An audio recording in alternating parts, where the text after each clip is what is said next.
দেখুন আঙ্কেল, আমি বোধহয় আপনাকে খুব বিব্রত করছি, মানে আপনি বরং এই ব্যাপারটা নিয়ে একদম ডিস্টার্ব হবেন না। আসলে কি বলুন তো, পৃথিবীর সবার সব ইচ্ছে যে সবসময় পূরণ হয় তা তো নয়। আমার শুধু মনে হয়েছিল যে মেঘলার গার্জেন হিসেবে আপনাকে বোধহয় আমার এই কথাটা জানিয়ে রাখা উচিত। এনিওয়ে, আজ বরং আমরা উঠি আঙ্কেল, তাহলে এরপর সত্যি আপনার ট্রেনটা মিস হবে। আমি তোমার কথাটা নিয়ে সিরিয়াসলি ভাবছি অনুরাগ। আঙ্কেল, এর জন্য কিন্তু আপনাকে নানান পারিবারিক সমস্যার সম্মুখীন হতে হবে।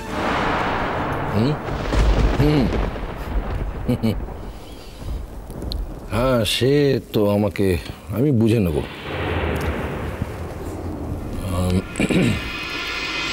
কিন্তু এবার যে আমার তোমাকে কিছু কথা বলার আছে অনুরাগ।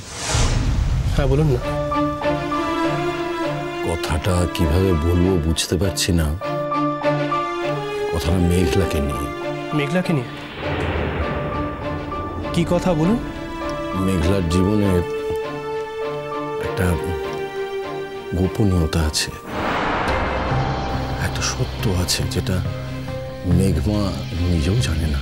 আঙ্কেল, বিষয়টা যখন মেঘলা নিজেও জানে না, তখন কিন্তু সে বিষয়টা নিয়ে আমারও সেরকম কোনো আগ্রহ নেই। তবু আমি ওর অভিভাবক, আমার দিক থেকে তো তোমাকে জানানো দরকার। আচ্ছা, এটা কি ওর হেলথ রিলেটেড কোনো ব্যাপার? না না না না, শরীর স্বাস্থ্য নিয়ে কোনো সমস্যা নেই। ব্যাস আঙ্কেল, তাহলে আর অন্য কোনো ব্যাপার নিয়ে সত্যি আমার কোনো আগ্রহ নেই, মানে বাকিটা আমার না জানলেও চলবে। না, তুমি একটা কথা বোঝো, পরে যদি তুমি অন্য কারোর কাছ থেকে কিছু জানতে পারো তাহলে তো তোমার খারাপ লাগবে। কেন? আপনি তো এক্ষুনি বললেন যে মেঘলা নিজেও সেই ব্যাপারটা জানে না। হ্যাঁ, আমি এবং আমার স্ত্রী জানেন শুধু। কিন্তু অনুরাগ, জীবনটা একটা লম্বা জার্নি, কখন কার সাথে কিভাবে দেখা হয়ে যায় কেউ জানে না তো। আর সেই জানা সত্যটা কে কিভাবে ব্যাখ্যা করে সেটাও তো কেউ বুঝতে পারে না। দেখুন আঙ্কেল, ব্যাপারটা না এবার সত্যি খুব কমপ্লিকেটেড হয়ে যাচ্ছে, মানে এতটা কমপ্লিকেটেড সিচুয়েশন আমি বোধহয় খুব একটা ভালো হ্যান্ডেল করতে পারি না। আমার কাছে ব্যাপারটা খুবই সিম্পল, খুব স্পষ্ট। মেঘলা একটি সাধারণ মেয়ে, খুব ভালো গান গায় এবং ওকে আমার ভালো লাগে। এর বাইরে ও জীবনে যদি কোনো অপ্রিয় শক্তি থেকে থাকে সে ব্যাপারে কিন্তু আমি সত্যি বদল। আমি আপনার ফোনের জন্য ওয়েট করব। ধরো এমন কোনো সত্যি যা জানলে পরে তুমি রিপেন্ট করতে পারো। করবো না আঙ্কেল। আঙ্কেল, আমার কাছে সব থেকে বেশি যেটা ইম্পর্টেন্ট সেটা হলো আজকের দিনটা, মানে প্রেজেন্ট। তারপরে যদি অন্য কিছু ইম্পর্টেন্ট থাকে তাহলে সেটা ভবিষ্যৎ। কারোর পাস্ট নিয়ে কিন্তু আমি সত্যি কোনোদিনও কোনো আগ্রহ রাখি না। শোনো অনুরাগ, আমি তোমায় ফোন করব, আমায় একটু সময় দাও। হ্যাঁ আঙ্কেল, একটু কেন, আপনার যতটা সময় প্রয়োজন আপনি নিন না, আমার তো এমনি কোনো তাড়া নেই।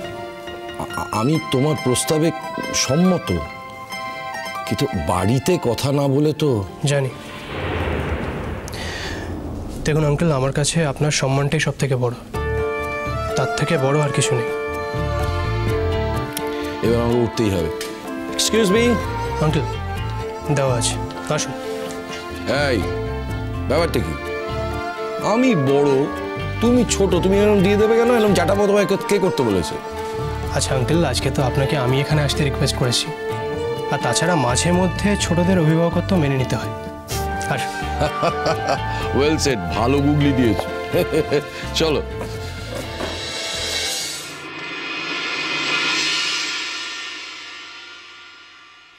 কি বললো?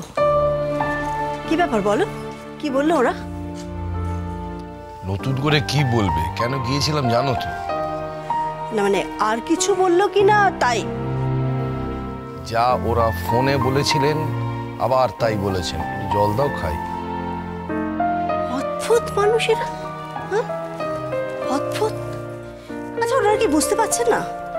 বারবার এক কথা বলে আমার মেয়েটাকে ওনারা বারবার হিউমিলিয়েট করছেন। আর এর মধ্যে হিউমিলিয়েশনের কি আছে? এটা দেখে শুনে বিয়ে হচ্ছে, ওদের ছেলে। ওরা 1000 বার এরকম পছন্দের কথা বলতে পারে, অপছন্দের কথাও বলতে পারে।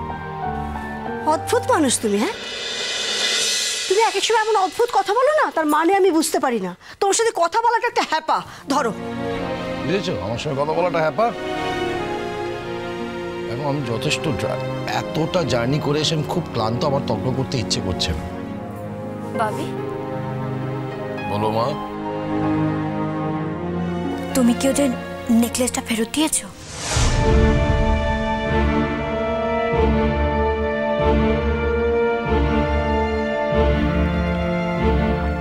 হ্যাঁ মা।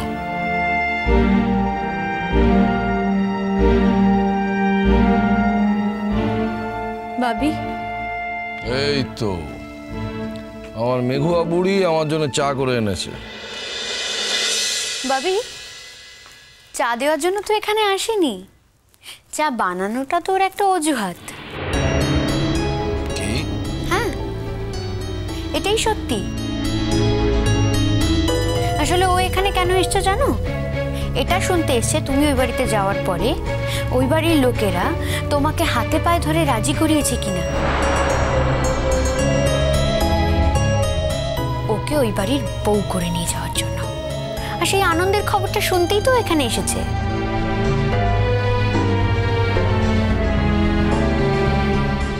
বেশ, ও না হয় সেই জন্য দাঁড়িয়ে রয়েছে। তুমি এখানে কি জন্য দাঁড়িয়েছিলে মা? তুমি ওকে মনে মনে ভাবনি যে ওরা দ্বিতীয়বার বিবাহের প্রস্তাবটা বিবেচনা করার জন্য তোমার সঙ্গে কথা বলতে চায়? এটা তুমি ভাবনি? বাবি, তুমি কিন্তু আমাকে ইনসাল্ট করছো।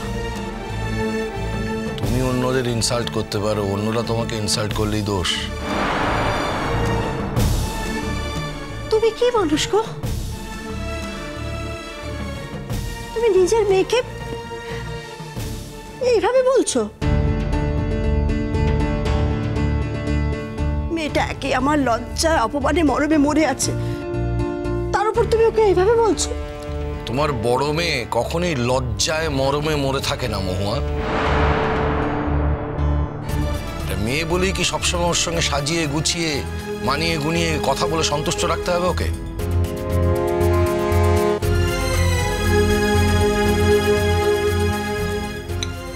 ভাবি, বলো মা। বলছিলাম কি, গুরুজি কিছুদিনের জন্য ইন্দোর যাবেন, কিছু একটা কনফারেন্স আছে, উনি আমাকেও সঙ্গে নিয়ে যেতে চাইছেন। আমি কি যাব? কই মেঘলা, এই কথাটা তুমি আমাকে বলার প্রয়োজন মনে করনি তো? কি ভেবেছিলে তোমার বাবির কথাই শেষ কথা, আমার কথা নয়? তোমার বাবি যদি তোমাকে হ্যাঁ বলে দেন আর আমি যদি না বলি, তাহলেও তুমি যেতে পারবে? মা, আজই বললেন গুরুজি। এই কথাটা এখন বলছো কেন? আগে বলনি কেন? আর তুমি তো এক্ষুনি গুরুজির বাড়ি থেকে এলে না? না, আমি ভেবেছিলাম বাবি ফিরলে একসঙ্গে দুজনকে বলবো। শিয়ানা মেয়ে।